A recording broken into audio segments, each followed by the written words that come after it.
പ്രിയങ്കരനായിട്ടുള്ള ഉപഹാര സമർപ്പണം പങ്കെടുക്കപ്പെട്ട Shri P T Ajayamohan അവർ, പ്രിയങ്കരനായിട്ടുള്ള Shri കലോണി Shamsu, Shane Robin, Shri Shaji കാലിയന്റെ അടക്കം വേദിയിലുള്ള പാർട്ടിയുടെയും പ്രിയപ്പെട്ട സഹപ്രവർത്തകരെ, ഇന്ന് Palani Vilayur Palani youth power and പ്രവാസി കോൺഗ്രസും അതോടൊപ്പം പാർട്ടിയും ഒക്കെ ചേർന്ന് ഇവിടെയുള്ള മിടുക്കരായിട്ടുള്ള സുഹൃത്തുക്കളെ വീണ്ടും ആദരിക്കുകയാണ്.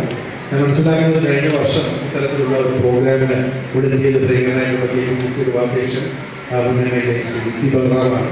അപ്പോൾ ഇന്ന് ഈ ഒരു പ്രോഗ്രാമിന് എങ്ങനെയെങ്കിലും സമയം കണ്ടെത്തി വരണം എന്ന് ഇവിടെയുള്ള പാർട്ടി സഹപ്രവർത്തകരും പ്രത്യേകിച്ച് ഒരു കറക്കുന്ന ആളുകൾ പറഞ്ഞിട്ടുണ്ട്. എന്തായാലും അതിനൊരു സന്തോഷം നിങ്ങളോട് പങ്കുവെക്കാനാണ് തിരുവനന്തപുരത്ത് ഇവിടെ എത്തിയിട്ടുള്ളത്. ഇതിന് ശേഷം KSCയുടെ ക്യാമ്പടക്കം 2-3 പ്രോഗ്രാമുകളിലേക്ക് പോകേണ്ടതുണ്ട്. എന്നിരുന്നാലും കൊച്ചുകുട്ടികൾക്ക് മികച്ച അവാർഡ് ലഭിക്കുന്ന ഈ കാലഘട്ടത്തിൽ അവരുടെ സന്തോഷത്തിൽ നിങ്ങളോടൊപ്പം മാതാപിതാക്കളോടൊപ്പം പങ്കെടുക്കുവാൻ കഴിഞ്ഞതിലുള്ള ഒരു സന്തോഷം അറിയിച്ചുകൊണ്ട് ആദ്യമേ തന്നെ നിങ്ങളുടെ എല്ലാ അനുവാദത്തോടെ ആദരവ് 2024 ഉദ്ഘാടനം ചെയ്ത സന്തോഷത്തോടെ അറിയിക്കുകയാണ്. ഇവിടെ നമ്മുടെ യോഗം ആരംഭിക്കുന്നതിന് മുമ്പ് സിത്താര കൺസൾട്ടന്റ് സൈക്കോളജിസ്റ്റ് കുട്ടികളോട് സംസാരിക്കുന്നത് ഒരല്പം കേൾക്കുവാനുള്ള ഒരു ഭാഗ്യമുണ്ടായി. അതിനുശേഷം പ്രിയപ്പെട്ട നമ്മുടെ നാട്ടുകാരി കൂടിയായിട്ടുള്ള ഗംഗ ഇവിടെ വളരെ മികച്ച രീതിയിൽ വയലിൽ വായിക്കുന്നത് കേൾക്കാൻ അവസരമുണ്ടായി. വയലിൽ വായിച്ച ഒറ്റ കാര്യമാണ് ഗംഗ അവരോട് പറഞ്ഞത്. ഇളയരാജയുടെ പാട്ടാണ് വയലിൽ വായിച്ചത്. ഇളയരാജ ആര് പാട്ട് പാടിയാലും ഉടനെ കേസ് കൊടുക്കുന്ന ആളാണ്. ഇനി ഇവിടെ ഗംഗ വയലിൽ വായിച്ചെന്ന് പറഞ്ഞ് ഇളയരാജ IPR കേസ് കൊടുത്താൽ അതിൻ്റെ കാര്യങ്ങൾ ഗംഗ നോക്കിക്കോണം. അപ്പോൾ ഈ വായിക്കുമ്പോൾ ഇളയരാജയുടെ പാട്ട് മാറ്റി പിടിക്കുന്നതായിരിക്കും നല്ലത് എന്നിവിടെ പറയുകയാണ്. വേറെ ഒന്നിലും കിടക്കുന്നില്ല. എനിക്ക് പ്രത്യേകിച്ച് മലബാർ വരുമ്പോൾ മലബാർ ഞാൻ തിരുവനന്തപുരത്ത് ജനിച്ച് വളർന്ന് അവിടെ രാഷ്ട്രീയ പ്രവർത്തനം നടത്തുന്ന ഒരു വ്യക്തിയാണ്. പക്ഷേ ഈ കഴിഞ്ഞ 10 വർഷമായിട്ട് വിദ്യാഭ്യാസ മേഖലയിൽ മലബാറിൽ ഉണ്ടായിട്ടുള്ള ഒരു മാറ്റം, പ്രത്യേകിച്ച് പെൺകുട്ടികൾ ഏറ്റവും കൂടുതൽ നല്ല രീതിയിൽ വിജയിക്കുന്ന ഒരു കാലഘട്ടത്തിൽ കേരളത്തിൽ നിന്ന് ഏറ്റവും കൂടുതൽ വിദ്യാർത്ഥികൾ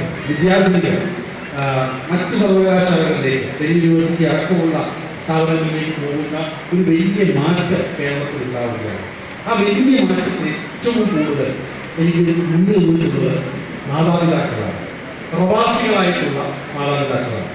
നമ്മൾ എന്ത് കാര്യം ചെയ്യുമ്പോഴും നമ്മുടെ വലിയ ഒരു കാലക്രമത്തിന്റെ ഭാഗമായി പ്രവർത്തിക്കുന്നതാണെന്ന് മനസ്സിലാക്കണം.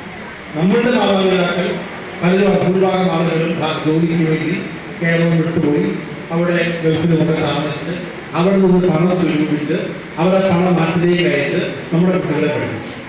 അങ്ങനെ നിങ്ങളുടെ പ്രായത്തിലുള്ള എൻ്റെ പ്രായത്തിലുള്ള കുട്ടികൾ പഠിച്ച് അവരിൽ നിന്ന് മികച്ച IAS വിജയം അടക്കമുള്ള കാര്യങ്ങൾ നേടിക്കൊണ്ട് മുന്നോട്ട് പോവുകയാണ്. ഡൽഹി യൂണിവേഴ്സിറ്റി ഏറ്റവും കൂടുതൽ വിദ്യാർത്ഥികൾ പഠിക്കുന്നത് മലപ്പുറം ജില്ലയിൽ മലബാറിൽ നിന്നുള്ള ആളുകൾ തന്നെയാണ്.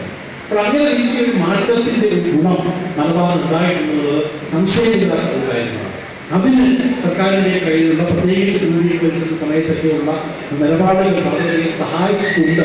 അന്ന് എന്തൊക്കെ വലിയ രീതിയിലുള്ള ആക്രമണങ്ങൾ UDF-നെതിരെയും കോൺഗ്രസിനെതിരെ വന്നപ്പോഴും അന്ന് നമ്മളുടെ നിലപാടുകൾ ശരിയായിരുന്നു എന്ന് നിങ്ങൾക്ക് കിട്ടുന്ന A+ വിജയങ്ങൾ ഇപ്പോൾ ബോധിപ്പിക്കുകയാണെന്ന് ഞാൻ പറയുന്നത്. അപ്പോൾ നിങ്ങൾ മനസ്സിലാക്കേണ്ട ഒരു വലിയ എല്ലാ സ്ഥലത്തും പ്രസംഗിക്കുന്ന കാര്യം പറഞ്ഞിട്ടുണ്ട്. ഇന്നിപ്പോൾ നമ്മൾ ചെയ്യുന്ന പ്രധാനപ്പെട്ട പ്രശ്നമല്ല, നിങ്ങൾ മികച്ച കുട്ടികളാണ്, നിങ്ങളെ നന്നായി പഠിക്കുന്ന ധാരാളം കുട്ടികളുണ്ട്. ഇത് ഭൂരിഭാഗം കുട്ടികൾ +2 കഴിഞ്ഞാൽ കേരളം വിടുകയാണ്. ഞാനിത് രാവിലെ ഷൊർണൂരിൽ ഉള്ള വളരെ പ്രശസ്തമായിട്ടുള്ള PNM ആയുർവേദ മെഡിക്കൽ കോളേജിന്റെ ഒരു പ്രോഗ്രാമിൽ പങ്കെടുത്തവരായിരുന്നു. അപ്പോൾ PNM മാനേജ്മെന്റ് ആളുകൾ പറയുകയാണ്, ഇത്രയും മികച്ച ഇത്രയും സ്കോപ്പുള്ള ആയുർവേദ കോളേജ് നാട്ടിലേക്ക് ഉണ്ടായിട്ടുണ്ട്. അതുപോലെ കേരളത്തിൽ ഉടനീളം ആയുർവേദ കോളേജുകളും ആർട്സ് ആൻഡ് സയൻസ് കോളേജുകളും എഞ്ചിനീയറിംഗ് കോളേജുകൾ ഉണ്ടായിട്ടും നമ്മുടെ ഭൂരിഭാഗം വിദ്യാർത്ഥികൾ ഇത് പഠിക്കുവാൻ വെളിയിൽ പോവുകയാണ്. ബാംഗ്ലൂർ അടക്കം, കർണാടക അടക്കം, മൈസൂർ അടക്കം, പിന്നെ എൻ്റെ നാട്ടിലെ മധുരമൊക്കെ വിദേശത്തടക്കം പോകുന്ന ധാരാളം ആളുകളുണ്ട്.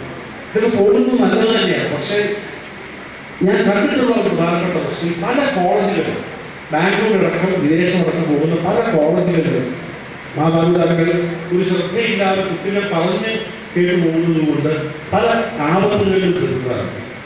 പല ക്യാമ്പസുകളിലും ശരിയായ രീതിയിലുള്ള അക്രഡിറ്റേഷനോ ശരിയായ പഠനമുണ്ടോ എന്ന് ചോദിക്കാൻ മാതാപിതാക്കൾ വിടുന്നു. അല്ലെങ്കിൽ മാതാപിതാക്കളെ ചോദിപ്പിക്കാതെ മക്കളെ ഒരുമിച്ച് പോകുന്നത് ആവേശം നിന്നുവേണ്ടവർ ആവേശ സിനിമയ്ക്കകത്ത് പിള്ളേരെ വിടുന്നവർ നമുക്കെല്ലാം കാണുമ്പോൾ ഇഷ്ടപ്പെടും. സിനിമ കാണുമ്പോൾ ഇതുകൊണ്ട് കോളേജ് പഠിച്ചാൽ കൊള്ളാമെന്ന് ഞാനും ആഗ്രഹിച്ചതാണ്. പക്ഷേ ഈ സത്യം എന്താണെന്ന് വെച്ചാൽ പല യൂറോപ്യൻ രാജ്യങ്ങളിലും പോകുന്ന കുട്ടികൾ ഈ ബാംഗ്ലൂരുകാരിലേക്ക് കണ്ടുപിടിക്കുക പല കുട്ടികളെയും സംസാരിക്കുമ്പോൾ വളരെ അതോറിറ്റേറ്റീവായിട്ട് ഈ കുട്ടികളെ കുറിച്ച് PhD നടത്തുന്ന എൻ്റെ ഒരു സുഹൃത്ത് പറഞ്ഞത് ഇതിൽ പല കുട്ടികളും 1-2 വർഷം വന്ന് അത് കഴിഞ്ഞ് അവിടെ പല ഗിഗ് ഇക്കോണമി എന്ന് പറയും ഈ വൈകുന്നേരം ഹോട്ടലിൽ പാർസൽ കൊടുക്കുക അങ്ങനെയൊക്കെയുള്ള ജോലികൾ നേരിട്ട് അവർ ശരിയായിട്ടുള്ള വിദ്യാഭ്യാസം അവർക്ക് നേടാൻ കഴിയാത്ത ഒരവസ്ഥയാണ്. പലരും മാതാപിതാക്കളോട് അവിടെ പോയതോ ഇനി പറഞ്ഞാൽ വിഷമിക്കുമെന്ന് പറഞ്ഞ് വീട്ടുകാർ വിളിക്കുമ്പോൾ വീട്ടുകാർ വാട്സാപ്പ് വിളിക്കുമ്പം ഇവിടെ കുഴപ്പമൊന്നുമില്ല. അതും ആവേശ സിനിമയിൽ നമ്മൾ ചോദിക്കുന്ന പോലെ മോനെ നീ ഹാപ്പി ആണെന്ന് ചോദിക്കുമ്പോൾ അവിടെ ഇരുന്ന് ഹാപ്പി ആണെന്ന് പറയുന്ന ആളുകളുടെ അവസ്ഥ അത്ര ഹാപ്പി അല്ലാത്തൊരു വസ്തുതയാണ്. ഞാൻ പറയുന്നത് നമ്മൾ കൂടുതൽ ചിറകുകൾ നമുക്ക് വേണം, കൂടുതൽ വിദ്യാഭ്യാസം നമ്മൾ വെളിയിലോട്ടൊക്കെ പോകണം. പക്ഷെ അങ്ങനെ പോകുന്ന ക്യാമ്പസുകൾ എത്രത്തോളം നല്ല ക്യാമ്പസുകളാണെന്നുള്ളത് നമ്മൾ മനസ്സിലാക്കണം. ഇപ്പോൾ മലപ്പുറത്ത് പല കുട്ടികളും ഡൽഹി യൂണിവേഴ്സിറ്റി പോകുമ്പോൾ ഞാൻ കേരള ഹൗസിൽ വളർന്ന ആവശ്യത്തിന് ടിക്കറ്റായിട്ടുള്ള കുട്ടികൾ ഇവിടെ കൂട്ടായ്മകളൊക്കെ ഉണ്ട്. അവർ ഡൽഹി യൂണിവേഴ്സിറ്റി ക്യാമ്പസിലെ പ്രധാനപ്പെട്ട ക്യാമ്പസുകൾ പഠിക്കുന്നവരാണ്.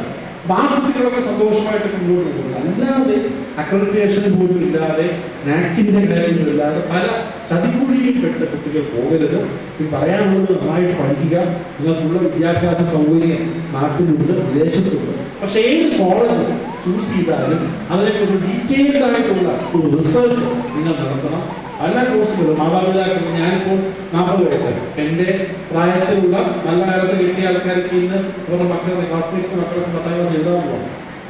അപ്പം അതിനോട് സംസാരിക്കുമ്പോഴൊക്കെ കുട്ടികൾ തീരുമാനമെടുത്തിരിക്കുക കറക്റ്റാണ്, നല്ല കാര്യമാണ്.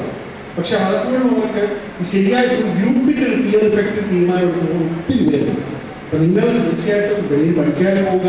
പഠിക്കുകയാണെങ്കിൽ കോളേജുകളുടെ ക്വാളിറ്റി ആ കോളേജുകൾ പഠിച്ചു പോയിട്ടുള്ള ആളുകളെ നിങ്ങൾ കണ്ടു മനസ്സിലാക്കി നിങ്ങൾ അവരോട് മനസ്സിലാക്കുക.